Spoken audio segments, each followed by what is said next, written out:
Assalamualaikum warahmatullahi wabarakatuh. Perkenalkan nama saya Siska Lestari, saya mahasiswa psikologi dan saat ini saya akan mempresentasikan hasil penelitian saya terkait empati dan hubungannya dengan pemaafan pada mahasiswa berpacaran.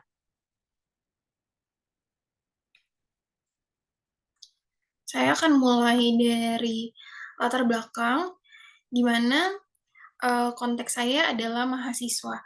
Mahasiswa dapat digolongkan di fase dewasa awal. Karena menurut riset Dikti, rentang usia mahasiswa itu mulai dari 19 hingga 23 tahun. Dan menurut Hurlok 2003, masa dewasa awal itu dimulai dari rentang usia 18 hingga 40 tahun. Salah satu tugas perkembangan yang harus dilalui oleh dewasa yaitu menjalin hubungan dekat dengan lawan jenis ataupun menjalin hubungan intim dengan lingkungan sekitarnya.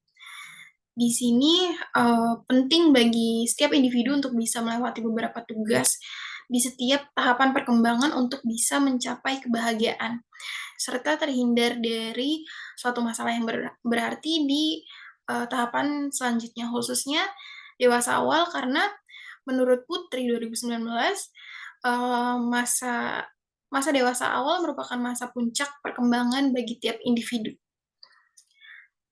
Di sini ketika membicarakan sebuah hubungan, maka hal tersebut tidak dipungkiri bisa terjadi konflik, baik konflik kecil seperti perbedaan pendapat, ataupun konflik besar seperti perselingkuhan ataupun kekerasan dalam pacaran. Di sini saya mencantumkan data catatan tahunan atau Catahu dari Komnas Perempuan di tahun 2023, di mana adanya kasus kekerasan dalam pacaran sebanyak 422 kasus. Dan di sini saya mengurutkan alur dari latar belakang saya, yaitu adanya hubungan, kemungkinan akan terjadi konflik, dan saat terjadi konflik biasanya kita sebagai individu akan memunculkan kesadaran diri sendiri terkait bagaimana keadaan ataupun perasaan pasangan, dan hal tersebut itu bisa digolongkan sebagai empati. Dan dengan adanya empati, dalam diri pasangan mampu mendorong terciptanya penyelesaian konflik, dan di sini penyelesaian konfliknya itu dalam bentuk pemaafan. Dan menurut Mikolov, saat individu mencoba memaafkan maka mereka akan kilas balik terkait perasaan ataupun perilaku yang ia terima dari pelaku yang menyakiti.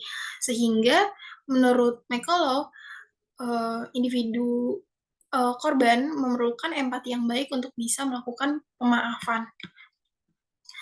Dan hal itu juga didukung oleh Wasit Sheda et al., di mana pemaafan menjadi salah satu hal yang diperlukan dalam hubungan pacaran untuk bisa mendukung penyelesaian sebuah konflik yang terjadi dalam hubungan. Dan di sini terdapat hasil inkonsistensi atau gap hasil penelitian sebelumnya. Beberapa penelitian menyebutkan bahwa hasil dari dua variabel tersebut adalah positif signifikan, dan sedangkan beberapa penelitian lainnya menunjukkan bahwa tidak adanya hubungan antara variabel empati dan pemaafan. Dan di sini ada tujuan dan manfaat penelitian yang saya lakukan. Yang pertama itu tujuannya adalah untuk mengetahui hubungan antara empati dan pemaafan pada mahasiswa berpacaran. Dan untuk manfaatnya terbagi menjadi teoritis dan manfaat praktis. Di mana manfaat teoritis di sini penelitian ini diharapkan mampu untuk bisa memberikan informasi dalam sebuah kajian psikologi positif, terkhususnya terkait pembahasan empati dan pemaafan. Lalu penelitian ini juga diharapkan untuk bisa membantu menjadi referensi untuk penelitian selanjutnya. Dan untuk manfaat praktis sendiri, yang pertama itu penelitian ini diharapkan mampu memberikan pemahaman bahwa empati akan memotivasi munculnya pemaafan dalam diri individu. Dan yang kedua adalah penelitian ini diharapkan mampu memberikan pemahaman pentingnya pemaafan dalam sebuah hubungan. Di sini ada tinjauan pustaka, baik dari variabel empati dan pemaafan. Empati dikonsepkan sebagai pengalaman perasaan orang lain yang dianggap seolah-olah perasaan tersebut dialami oleh diri sendiri. Davis 1983. Dan Davis pun menyebutkan bahwa ada 4 dimensi dari empati itu sendiri, yaitu yang pertama fantasy scale, perspective taking scale, empathic concern scale, dan yang terakhir itu personal distress scale. Dan pemaafan didefinisikan sebagai variabel selanjutnya itu pemaafan, di mana didefinisikan sebagai perubahan perilaku prososial pada motivasi interpersonal terkait adanya pelanggaran atau transgression related interpersonal motivation, di mana aspeknya itu ada 3, yaitu avoidance, revenge, dan benevolence.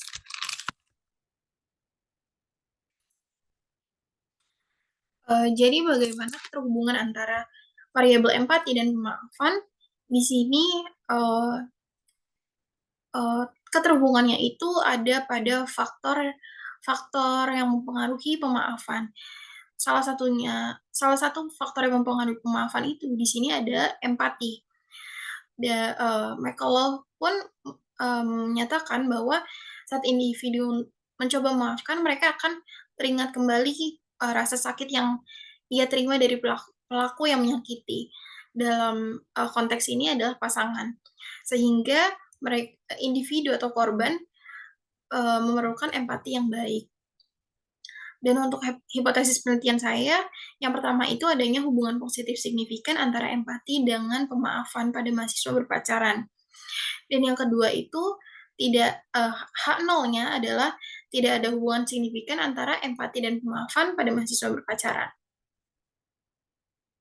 Metode penelitian yang saya lakukan itu adalah pendekatan kuantitatif dengan metode penelitian dan probability sampling accidental.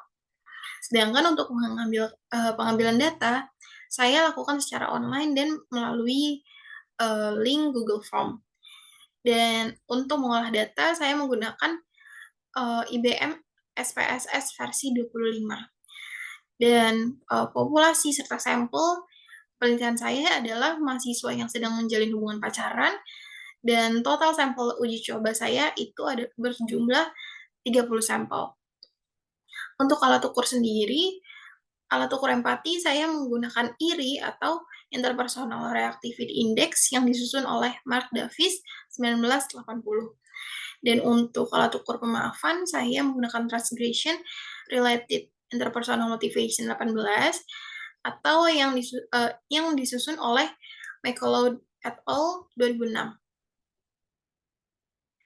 Di sini saya melakukan hasil uji validitas dan reliabilitas.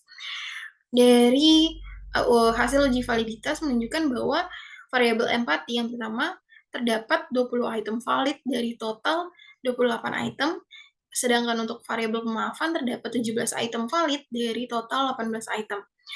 Untuk uji reliabilitas, Cronbach alpha untuk variabel empati sebesar 0,823 dan untuk variabel pemaafan Cronbach alpha-nya itu 0,870, di mana kedua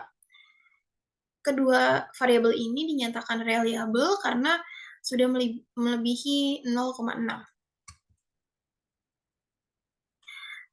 Dan untuk hasil uji korelasi, di sini menunjukkan bahwa variabel empati memiliki hubungan negatif signifikan dengan pemaafan, di mana hasilnya itu negatif minus 0,570 dengan P 0,01.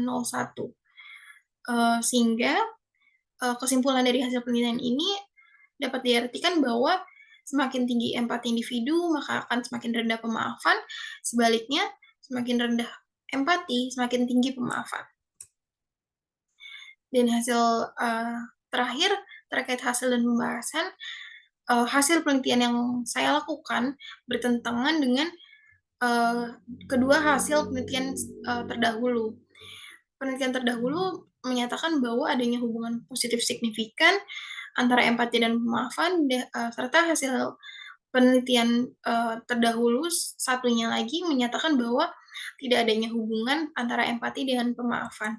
Sedangkan, hasil uji saya menyatakan bahwa adanya hubungan negatif signifikan antara empati dan pemaafan, seperti itu. Kurang lebihnya mohon maaf. Wassalamualaikum warahmatullahi wabarakatuh.